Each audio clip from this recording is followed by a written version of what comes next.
DJ Tayyab Tayyab Tayyab Raj Raj Raj Raj Raj Raj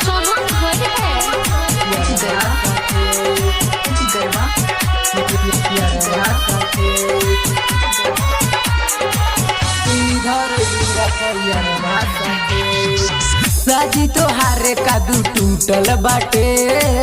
सुनी धरलू रात यारवा साथे ये सोच के हमर छाती फाटे शादी होई ते जैतू भतरा साथे शादी तोहारे कादू टूटल बाटे सुनी धरलू रात यारवा साथे ये सोच के हमर छाती फाटे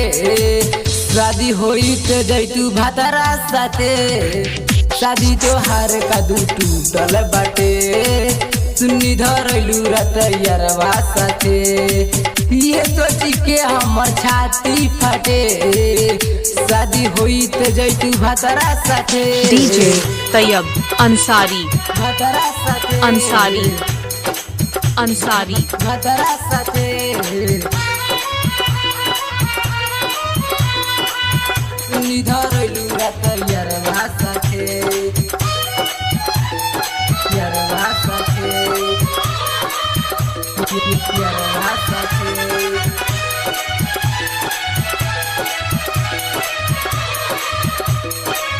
सुनी धरलू रात यारवा साथे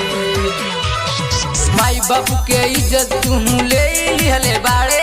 ससुर से तोरा पुणे आइले गलती कैले बाड़े DJ Tayyab DJ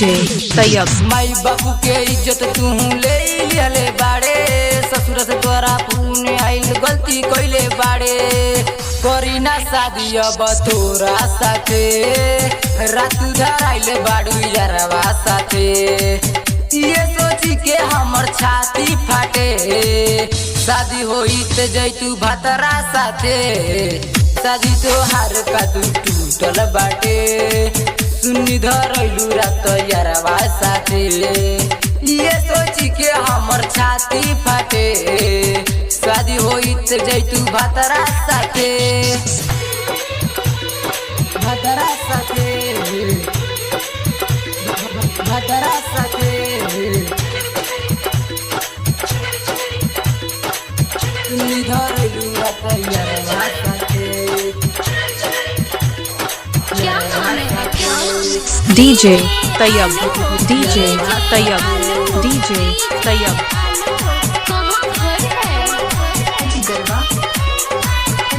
सुनी धरलू रात यारवा साथे दैया बेदर्दी से होइत तोर सगाई राइटर अलावो दिन कबो ना भुलाइत दैया बेदर्दी से होइत तोर सगाई राइटर अलावो दिन कबो ना भुलाइत 1 लाख राजा रुसल बाटे शादी तोहार कादू टूटल बाटे ये सोची के हमर छाती फाटे शादी होई ते जैतू भतरा साथे शादी तोहार कादू टूटल बाटे सुनी धरलू रात यारवा साथे ये सोची के हमर छाती फाटे शादी होई ते जैतू भतरा साथे।